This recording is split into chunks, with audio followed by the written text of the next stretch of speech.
ሰላም እንኳን ደህና መጣችሁ ለኔ ተፈጽሟል ፕሮግራም እንግዳይ ነኝ። ዛሬ 44 ቀኑን ትምህርቴን ይዤላችሁ መጥቻለሁ። እሱም ስለ እረኞች ነው። መልካም ያልሆኑ እረኞች ባህሪያቸው እና እግዚአብሔር ደግሞ ለሕዝቅኤል ላይ ትንቢተ ሕዝቅኤል ምዕራፍ 34 የድካማቸውን የተናገረበትን እናያለን። ምን ማድረግ እንዳለባቸው በእነሱ ምክንያት ደግሞ እግዚአብሔር የወሰነውን ውሳኔውን እናያለን። ምዕራፍ 34 ትንቢተ ሕዝቅኤል ነው እንትንና የምታገኙት። እናንተ ለመረዳታችሁ ሁሉንም ምዕራፉን በሙሉ አንብቡት። ግን እኔ አለፍ አለፍ እያልኩኝ በነጥብ ይዤ መጥቻለሁኝ ዋና ዋናዎቹንና እነሱን እነግራችኋለሁኝ። ርዕስ ለዚህ ትምህርት ርዕሳችን ራሳቸውን ለሚያሰማሩ እረኞች ወየሁላቸው ብሎ ጌታ እግዚአብሔር የተናገረውን ነው። ራሳቸውን ለሚያሰማሩ እረኞች ወየሁላቸው ማስጠንቀቂያ ነው እና ለሕዝቅኤል እግዚአብሔር እንደዚህ ብለህ ተናገር ለእስራኤል እረኞች ራሳቸውን ማሰማራት ለሚፈልጉት እረኞች ይህንን መልእክት ንገራቸው ብሎ ትንቢት ተናገር ብሎ የነገረውን ቃል ነው የምናየው። እና ያው ራሳቸውን የማሰማራት ማለት እረኞች ዋናው እረኞች ማለት መሪ ማለት ነው፣ ምሳሌ ነው። ልክ በጎች እረኞች እንዳላቸው ሰዎችም ደግሞ መሪ አላቸው እና እነሱን በምሳሌ መጽሐፍ ቅዱስ ላይ የሚነግረን እረኞች ይላቸዋል። በጎችን ደግሞ ሰዎች፣ ህዝብ ማለት ነው፣ የሚመሯቸው ህዝብ ማለት ነው።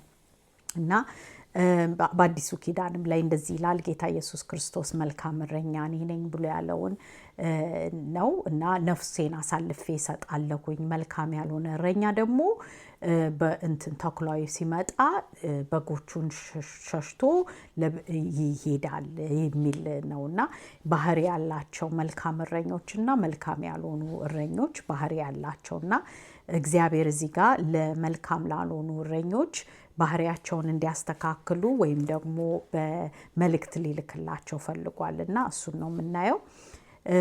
እናንተ ይላቸዋል ጮማውን ትበላላችሁ፣ ጠጉሩንም ትለብሳላችሁ፣ የወፈሩትንም ታርዳላችሁ፣ በጎቹን ግን አታሰማሩም ይላልና እነዚህ እረኞች የሚመሯቸውን ሰዎች በትክክል አይመሯቸውም፣ እውነቱን አይገልጡላቸውም፣ ይጣፋሉ። ግማሾቹ ይቅበዘበዛሉ። በእነሱ ምክንያት በእነሱ በትክክል ኃላፊነታቸውን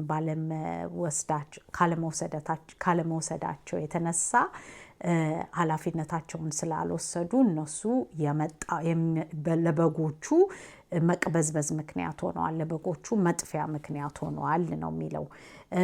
የደከመውን አላጸናችሁትም፣ የታመመውንም አላከማችሁትም፣ የተሰበረውንም አልጠገናችሁትም፣ የበዘነውንም አልመለሳችሁትም፣ የጠፋውንም አልፈለጋችሁትም፣ በኃይልና በጭቆና ገዛችኋቸው ብሎ ነው የሚለው እና እግዚአብሔር እነዚህን የእረኞች ድክመትን የተናገረውና ለደካማው አላጽናናችኋቸውም፣ ሲደክሙ ሲታመሙ አልጠየቃችኋቸውም፣ ሲታመሙ አልጸለያችሁላቸውም፣ ሲታመሙ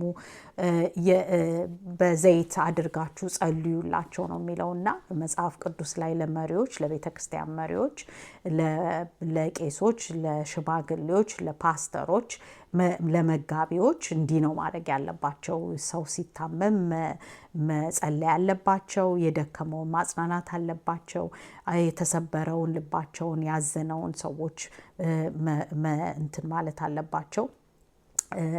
ማጽናኛ ቃል እየሰጡ መጠገን አለባቸው ልባቸውን። የበዘነውን አልመለሳችሁትም፣ ገባችሁ? ስህተት መንገድ ላይ ያለውን አልመለሳችሁትም ነው የሚላቸው። የጠፋውንም አልፈለጋችኋቸውም ነው